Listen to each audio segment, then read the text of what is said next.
hard to tell you everything about this position, but again, I will try to present some of the most instructive games where the ideas that you can learn from those games could be employed either in similar situations or even in a different Sicilian lines.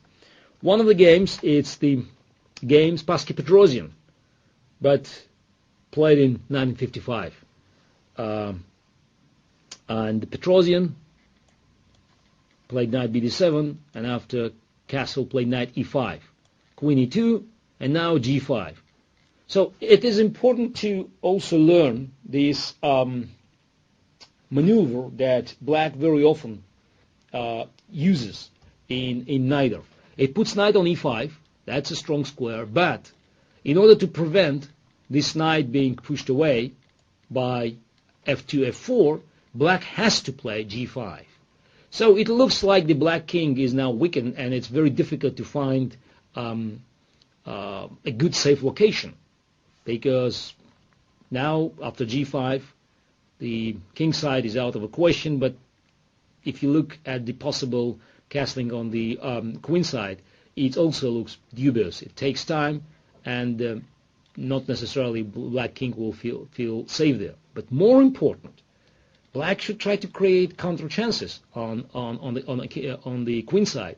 So that's why the whole idea of that concept with knight on e5 and pawn on g5 is to keep your black king, the king, on e8, to keep your king in the center. It requires strong nerves. So, but if you're scared, you should play other openings. So knight on e5. That's our stronghold in the center. That guarantees that white will not have an immediate breakthrough.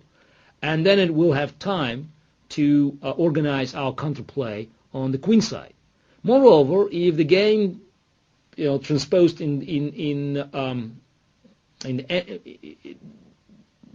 after certain exchanges into the end game, then the strong position in the center always gives black good chances. So let's just look at the game. So Spassky played bishop g3, and then bishop d7, h4, and now rook g8. So looks dangerous again, because after hg5, white has h file for its rook. But as you can see, there are no squares. There are no squares that white rook can use to threaten black's position. So Spassky tried to attack knight on e5. But after queen c7, it occurs that if knight takes on e5, and then d takes e5, and still black has a very solid game. And it will prepare its advance on the queen side unhindered. So Spassky decided not to take on e5. He played queen e3, bishop e7, bishop e2, and then Petrosian started his advance. b5, a3, rook b8, and now black is already threatening to play a5 and then b4, attacking knight c3. So as you could see, and that's also important, just to have a visual impression, the white king on c1, is probably not even safer than black king on e8. It sounds a bit strange, because you could see that white king is castled while black king is in the center. But those are tricks that you should learn in Najdorf, that the safety of the kings is a relative thing. And it's more important to see how many pieces are actually defending your king, and what are the potential threats that could be created against the opponent's king.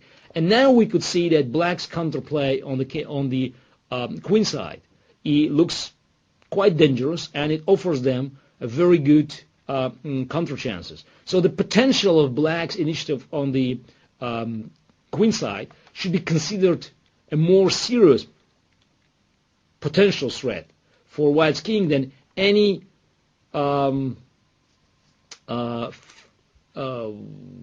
fears about lack of safety of the black king on e8. Again, king on e8 is a king on e8. There is no such a thing that a bad position of the king. Normally it should be castled, but sometimes, in fact quite often in Najdorf, the normality of the Ruy Lopez cannot be applied. So in this game, black solved the problems, but in fact there were other ways, even more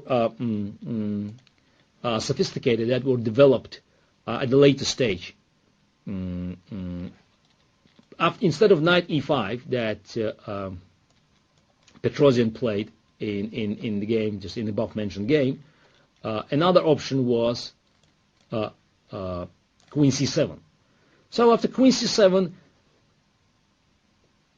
the position looked very similar to Bronstein-Najdorf, with one tiny difference.